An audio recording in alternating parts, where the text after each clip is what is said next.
The bus lurched as it pulled away from the curb, and I tightened my grip on the metal pole. My black dress, one I had bought years ago for a job interview I never got, felt too thin for the cold air leaking through the windows. It was my 27th birthday, but nothing about today felt like celebration. Harper leaned closer, her shoulder brushing mine. "You don't have to go. Serena, they treat you like you're an afterthought." I let out a breath that felt too heavy for my chest. "If I skip, it'll be worse." "You know how my mother is. She is a storm in designer heels," Harper muttered, "and you're the one they always blame for the weather."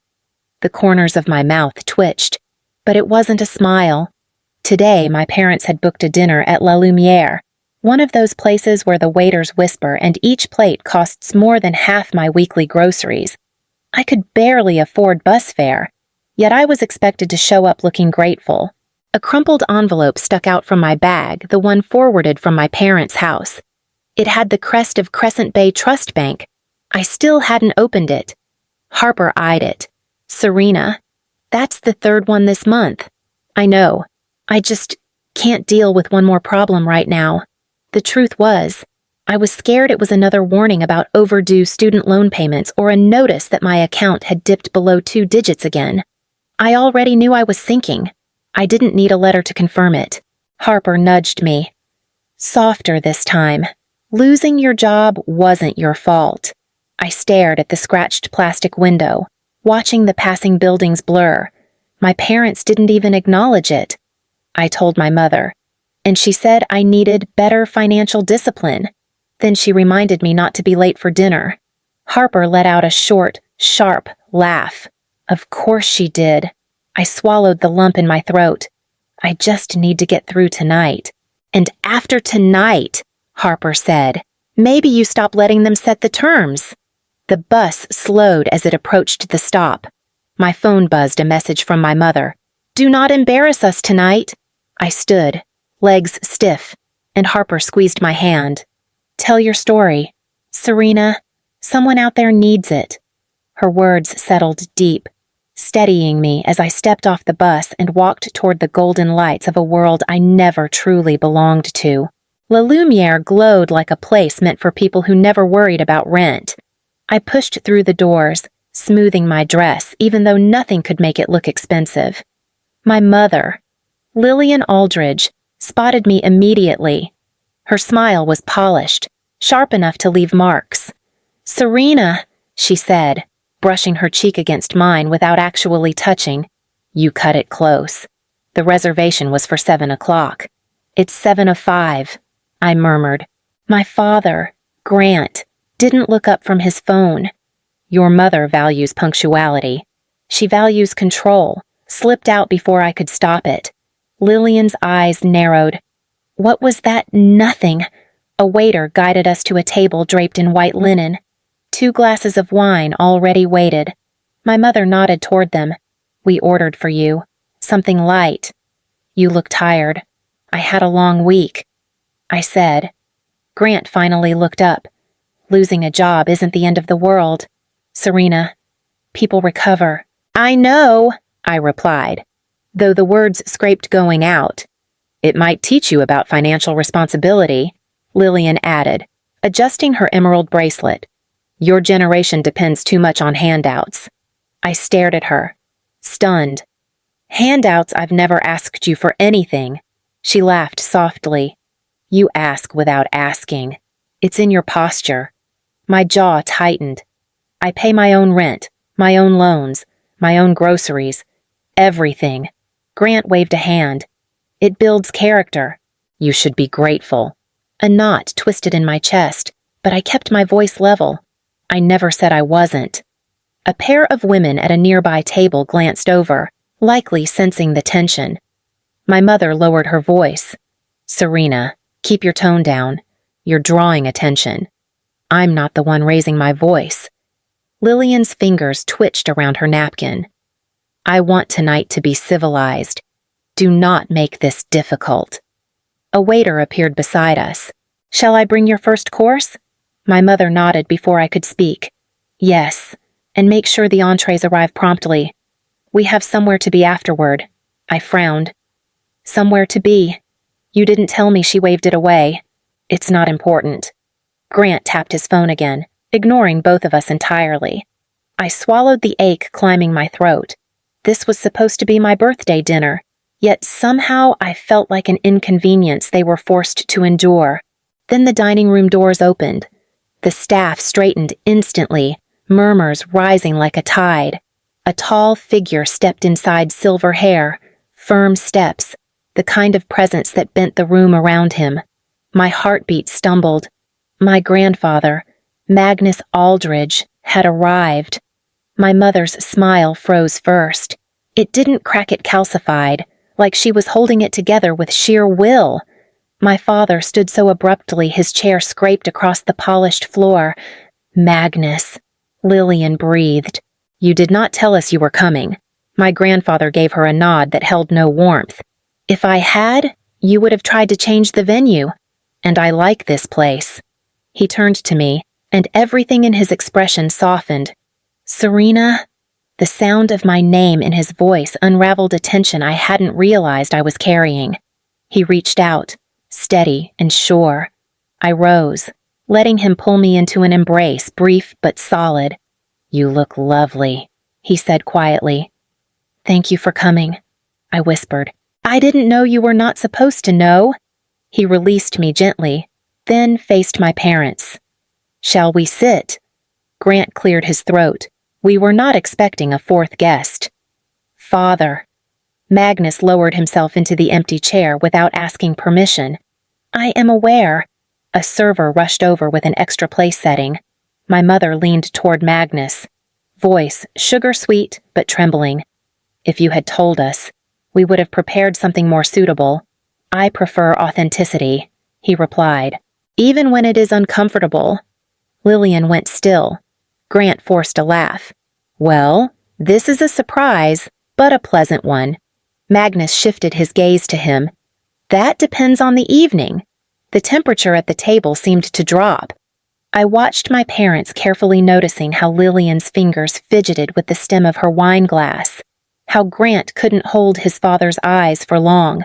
Magnus turned back to me. How have you been managing these past few months? My throat tightened. I lost my job. I know. He said it simply, without pity. And you are still standing. Before I could respond, Lillian cut in. Serena will recover. She needs to learn resilience. Magnus's eyebrow lifted slightly. Resilience, he repeated, tasting the word like it was unfamiliar. Interesting. Grant exhaled sharply. Father, please. We are trying to enjoy dinner. I am enjoying it, Magnus replied, though I came with something to discuss. My mother's hand jerked, sloshing wine against the rim. Discuss tonight. Yes, he said. Tonight. He lifted his glass, the dining room lights catching the crystal edge. When he spoke again, the words sliced clean through the table. Serena, how have you been managing your trust, the one that should be worth approximately $5,200,000 by now? My breath vanished. My mother's face drained of all color. My father's jaw locked. I stared at Magnus. My what? Silence slammed into the table so hard it felt physical. My mother's fingers froze around her wine glass. My father stared at Magnus as if he had misheard him. I gripped the edge of my chair. Grandpa. What trust Magnus didn't look away from me? The trust I established when you were born. $800,000 initially, projected to grow into over $5 million by your 25th birthday, slightly more with market changes. My pulse hammered in my ears. I have never heard of this. My mother jumped in, voice brittle. Father, you must be mistaken. Serena was never told about Lillian. Magnus said softly. Do not insult me by pretending you forget the structure of the trust. You and Grant were named trustees. Grant's voice cracked. This is not the place. This is exactly the place. Magnus replied. A couple at the next table paused mid-conversation. Lillian noticed and leaned forward, whispering fiercely, "Magnus, lower your voice." "No," he said. "I have lowered it for 27 years. My throat tightened. "Mom, Dad, why did you never tell me?" My mother gave a trembling laugh.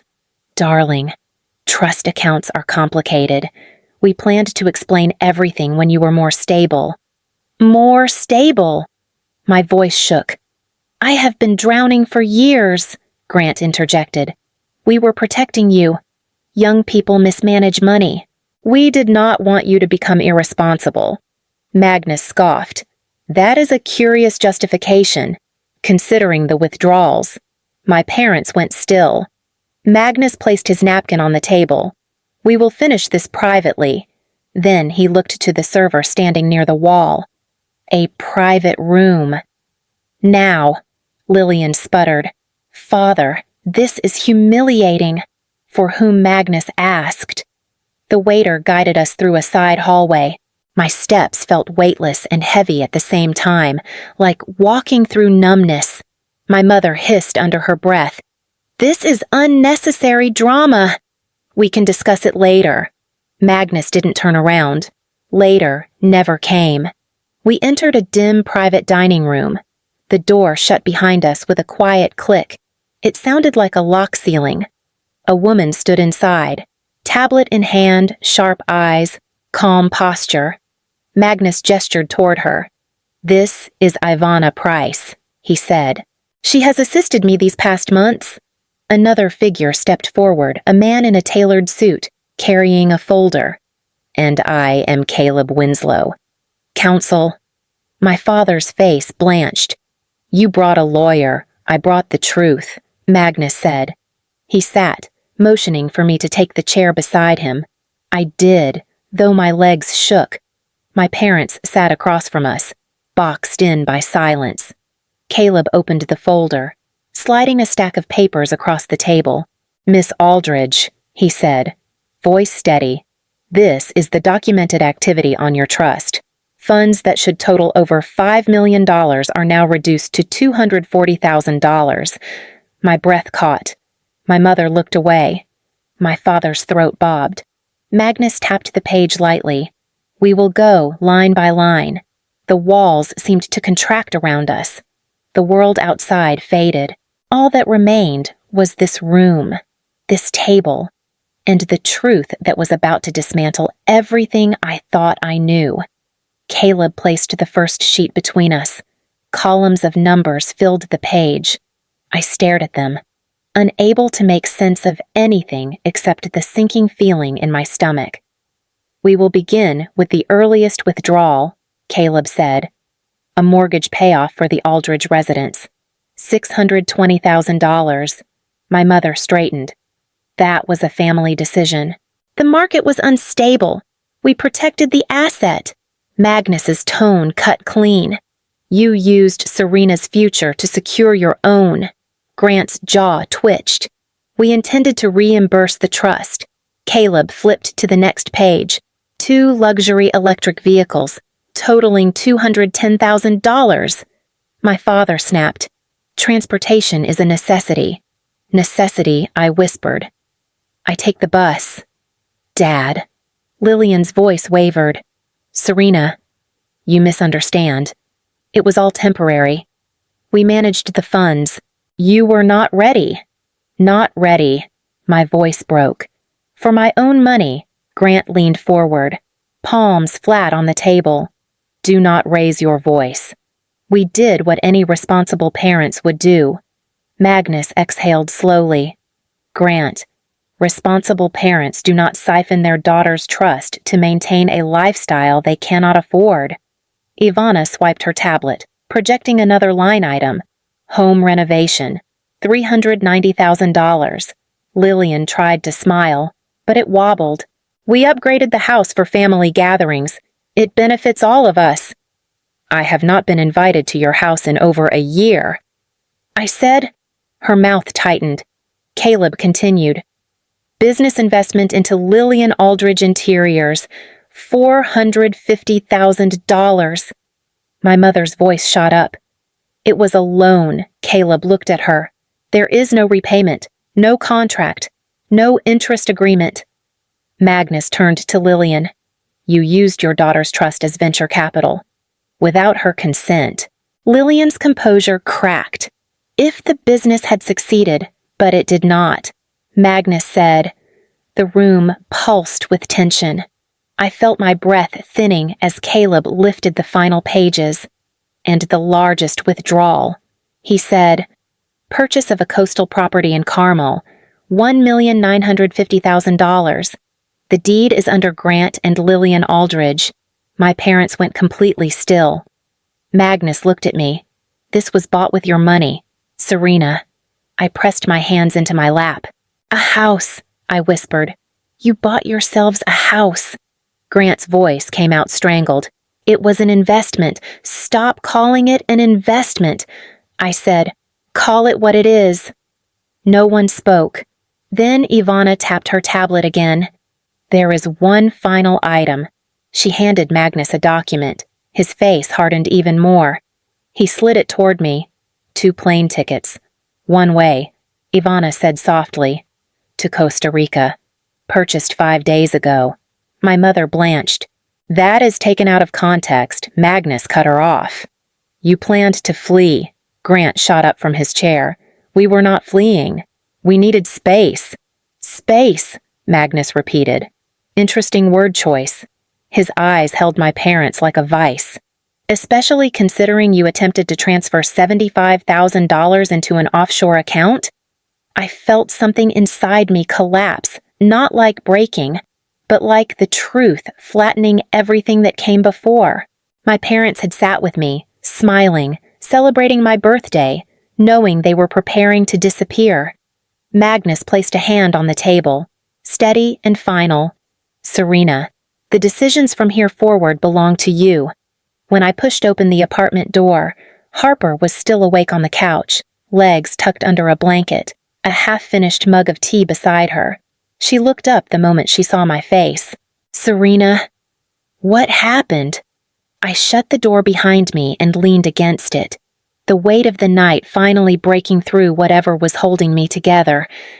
Everything, I whispered. Everything happened. Harper stood and crossed the room quickly. Sit. Tell me. I collapsed onto the couch, hands shaking. My voice came out rough. My parents. They stole from me. Her brows knit. How much I swallowed hard. Almost everything. The trust my grandfather created. It should have been over $5 million. It's down to $240,000. Harper stared at me, stunned. They took it. They used it, I said, the word slicing through my throat. For the house, for cars, for my mother's business, for vacations, a property in Carmel. And they were planning to leave the country. I let out a shaky breath. They bought one-way tickets. Harper's voice dropped into something low and furious. They were going to run. They sat at that table tonight like nothing was wrong. I said, smiling, talking about Europe, acting like I was burdensome, dramatic, ungrateful. My voice broke, all while they were preparing to disappear. Harper sat beside me, her hand warm on my back. Serena, I'm so sorry. A tear slid down my cheek before I could stop it. I spent years thinking I was the failure in the family. They let me believe that while they drained everything that was supposed to give me a chance. Harper's grip tightened. What did your grandfather say? He said the next step is mine. I wiped my face with the back of my hand. He put the keys on the table. To the Carmel house. To the Pacific Heights condo. He said they belonged to me. Harper let out a soft breath. Then take them. Take back all of it. I nodded slowly, the trembling in my chest settling into something colder, sharper. I won't scream. I won't beg. I won't give them the satisfaction of watching me break. Harper turned toward me. Then what will you do? I drew in a steady breath. I'll take everything back quietly. 3 days later, I stepped into the lobby of Aldridge Tower, my pulse steady only because I had rehearsed the walk in my mind over and over. Harper had offered to come with me, but this part of the story had to be mine alone. Ivana waited near the elevator, her expression calm and unreadable. "Mr. Aldridge is expecting you," she said. "They arrived 10 minutes ago. My parents." The elevator ride felt too quiet, too slow, like the building was giving me time to turn back. I didn't. On the top floor, Magnus stood with his hands clasped behind him, facing the wall of glass overlooking the city. He turned when he heard me. "Serena," he said gently. "Sit."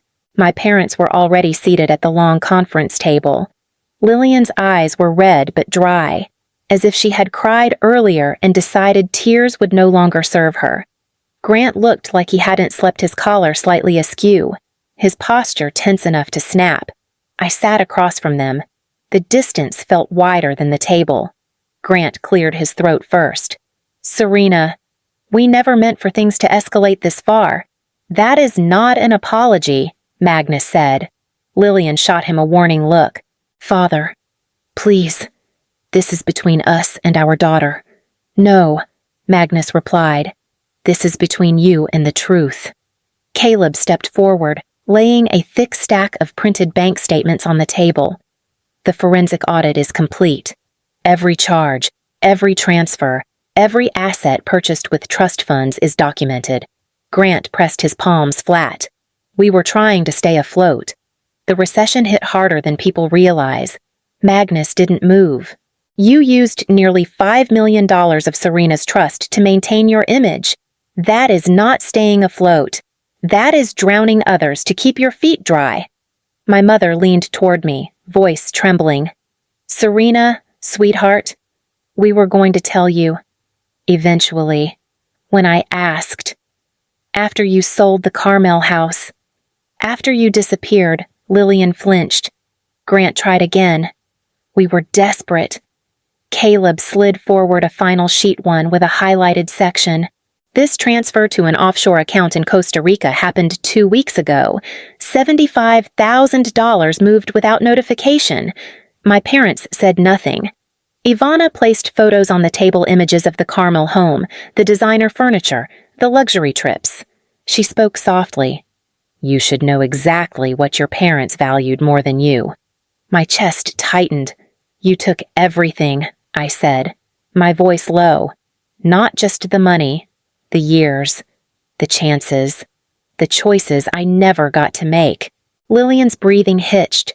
"Serena, please, prison is not—" I cut her off. "I did not put you here." "You did." Grant reached out slightly, a gesture that looked almost involuntary. "We can fix this. We are your parents. Parents protect," I said, my words steady. "You used me as a bank account." Magnus watched me carefully, giving me the space to choose. I felt the moment settle around me, not like a burden, but like a decision that had always been waiting. "File everything," I said. Lillian gasped, covering her mouth. Grant sank back, his face crumbling under the weight of something he could no longer control. Magnus nodded once. "It is done." And for the first time in my life, I felt the room shift toward me, not because I demanded power, but because I finally stopped giving it away. The news came in pieces over the next few weeks, short calls from Caleb, brief messages from Ivana, updates delivered with the steady calm of people who handled disasters for a living. But for my parents, it was not calm at all. It was collapse. Caleb met me in a small conference room at Aldridge Tower to walk me through the court's decisions. He placed a folder in front of me. The judge approved the emergency freeze. "All Aldridge accounts are locked until further notice." I nodded, though the words felt unreal. "And the property's under seizure review," he said. "The Carmel house will be repossessed first. It was purchased entirely with trust funds." Magnus, seated beside me, spoke quietly. "Actions have consequences, even for family." Later that week, Ivana called. They left the Carmel property this morning. She said. There were disagreements. I closed my eyes. Where are they now? A motel in Vallejo, she answered. Until the restitution plan is finalized. A motel. The Aldridges, who once hosted holiday galas with catered menus, were now living beside a freeway because every account, every card, every form of financial mobility had been legally frozen. Magnus watched me absorb this, his voice steady. This was the law. Serena. Not vengeance. I nodded again, though my chest tightened anyway. I know. 2 days later, Caleb met with me once more. The court has ordered a restitution payment, he said. $700 a month for 12 years. My mother earning money to repay me piece by piece felt surreal, like the universe had tilted. When Caleb left, Magnus placed an envelope on the table. The Pacific Heights condo, he said. The deed is now in your name. They used your money to buy it. It belongs to you. I took it with both hands. I want to see it. That evening, I stood before the tall glass building, its lights reflecting against the darkening sky. The doorman recognized the name on my ID and opened the door without hesitation. Inside, the air smelled of expensive candles. Every piece of furniture was curated, intentional, arranged to impress tenants who paid rent to my parents, rent paid with my future. I walked through the living room slowly. My voice barely rose above a whisper. They built a life with my money, I said. A life I was never allowed to touch. Magnus's words from earlier echoed back to me. Actions have consequences, and at last, the consequences were no longer mine to carry. Harper stepped into the Pacific Heights condo with a gasp that she tried but failed to hide. Serena, this place looks like the cover of a magazine. I set the envelope with the deed on the kitchen counter. My parents furnished it. They rented it out for years. All with trust funds they told me never existed. Harper brushed her fingers over the marble island. Well, it's yours now. Completely yours. I let out a slow breath. It doesn't feel real. It will, she said. Let it. Over the next days, life settled into something I barely recognized. Calls came in from small startups people Magnus had quietly nudged toward me. The work filled my days, but the breathing room filled something deeper. I could open my fridge without rationing groceries. I could sleep without counting overdue notices. Harper sat cross-legged on the floor one afternoon, holding up a framed print. Wall or no wall, I said, then paused. Actually, maybe the hallway. Somewhere I'll see it when I leave for work. She smiled. A reminder. A promise. I said. She set the frame aside gently. You know, you could buy this whole building if you wanted to. I don't want more things. I told her. Just more peace. Later that evening, Magnus invited me to dinner at a quiet restaurant near the waterfront. He walked slower than usual, but there was a lightness in him too, a man who had carried a burden for years and finally set it down. You did what I could not, he said as we sat. You drew a line. You taught me how. I replied. When dinner ended, I drove home through the city lights. As I passed La Lumiere, the restaurant shimmered behind its tall windows, tables filled, glasses clinking, people laughing. I didn't look inside. Some places were built for pretending. I was done with that part of my life. The fog rolled across the bay like a slow breath when I stepped onto the balcony of the Pacific Heights condo. Below, the city moved the way it always had without noticing me, without waiting for me. But for the first time, I felt like I was finally moving with it instead of drowning under it. My phone buzzed. A message from Harper, proud of you. All of it. I typed back a simple thank you, then set the phone aside as Magnus's words replayed in my mind. You carried this alone for too long. Never again. The doorbell rang softly. When I opened it, Magnus stood there, leaning on his cane but smiling like someone who had survived his own storm. "Thought I would see the view," he said. I stepped aside. "Come in." He walked slowly to the balcony, looking out over the lights that stretched toward the water. "Your parents called me today," he said. "They asked if I would speak to you, and I asked.